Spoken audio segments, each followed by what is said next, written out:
Enzo Recto, kalaban ang katiwalian at kasinungalingan, kakampi sa katotohanan at kabutihan.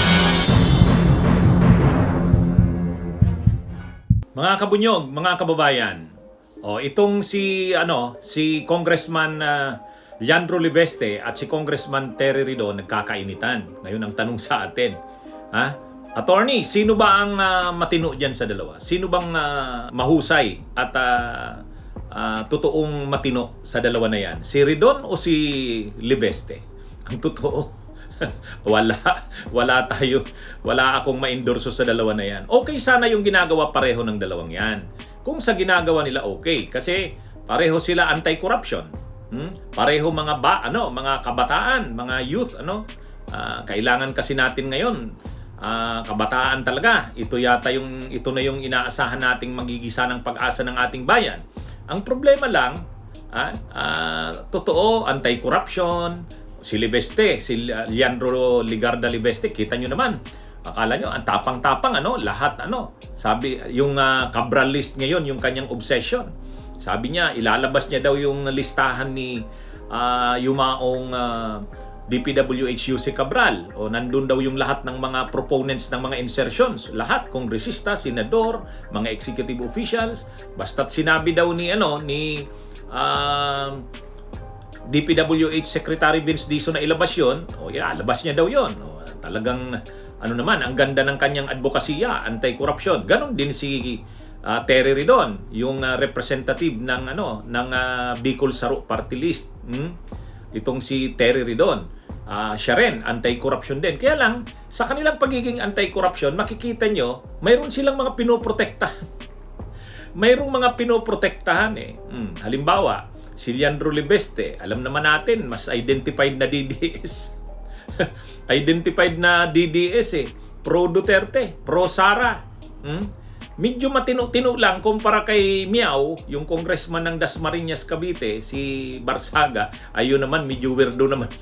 Weirdo naman. Ito naman, hindi naman to weirdo, pero yung paninindigan niya, anti-corruption siya. Pero pagdating sa Duterte, hindi niya nakikita masyado ang korupsyon ng Duterte. Siya, may ilang pili lang siyang tinatarget sa anti-corruption niya. Ganon din naman itong si Terry Ridon. Kung si Leandro Libeste ay pro-Duterte, anti-Marcos, ito namang si Ridon, pro-Romualdez. Sa katunayan, pro-Romualdez, pro-Marcos. Sobra naman ang kapoprotekta sa Kamara.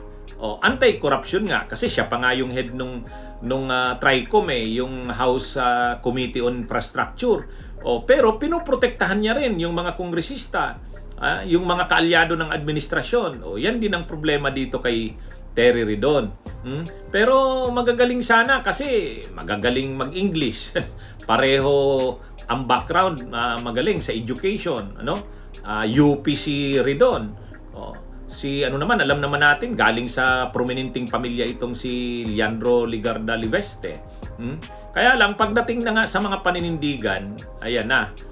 Itong si Terry Ridon, Bicol Saro. Ang Bicol Saro, kay Villaperte yan yung dinastiya, political dynasty ng mga Villaperte sa Camarines Sur, sa Bicol, yung Bicol Saro. Ewan ko paano siya ginawang first nominee dyan. Kaya, nung in-expose ni Terry Ridon, ni Leandro Libeste, sabi niya, si Terry Ridon, mayroon din yung insertion, 150 million. Over the weekend kasi, may isa akong kasamahan sa Kongreso na nagsabi, bakit hindi lang ni Leandro sa publiko ang listahan? Ang sagot dyan na banggit ko na kanina, pero yung isa is, ayoko naman na magalit sa akin yung buong Kongreso. Pero dahil siya ay nanawagan na isa publiko ko, pwede kong banggitin ang insertions niya. Ito po ay si Bicol Saro Party List Representative Terry Ridon. Si Bicol Saro Party List po ay may 150 million pesos road project insertion sa Pamplona at Pasacao, Camarines Sur.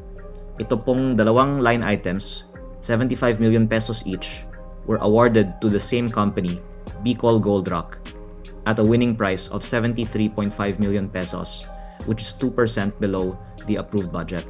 And this same company, Bicol Gold Rock, has cornered the majority of projects like this in this area. Kaya just to give that one little example, kasi nanawagan naman si Kong Redon na ilabas ang listahan, pwede niyang i-check kung tunay ba na ang Bicol Saro Party List ay nag-submit ng 150 million pesos road project sa Camsur, at pwede nating tingnan kung may kaugnayan ang Bicol Saro Party List sa Bicol Gold Rock na kontraktor. Bigla namang counter ngayon si Terry Redon. Sabi ni Terry Redon, paano ako magkakaroon ng insertion? Naging congressman lang ako 2025. Ang sinasabi niyang insertion 2025 budget. Ibig sabihin 2024 yan na pinag-usapan sa Kongreso. Wala pa ako niyan, sabi niya. Well, una sa lahat, super sinungaling si Congressman Leviste. Kasi sa dalawang programa, sa programa po sa News 5, kanina umaga, at sa kabilang istasyon, ang sabi niya, Over the weekend kasi, Congressman Terry Redon may 150 million road project insertions sa Pamplona at Pasacao, Camarines Sur. So kaya nga, una kong reaction doon, paano naman ako magkakaroon ng insertions? Kung hindi pa ako congressman, ngayong taon lang ako pumasok bilang kongresista muli.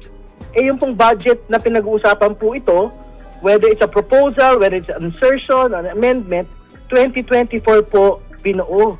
Hindi pa ho ako kongresista rito. So basically, ano yung pinagsasasabi ni Congressman Leviste na ako daw po ay may 150 million insertion dito po sa Camarines Sur. So bigla siya umatras. Ang sinasabi niya ngayon, hindi. Bicol Saro Party List ang meron pong proyekto pong ito. Pero wala na, touch move na yun kasi nagsinungaling na siya eh.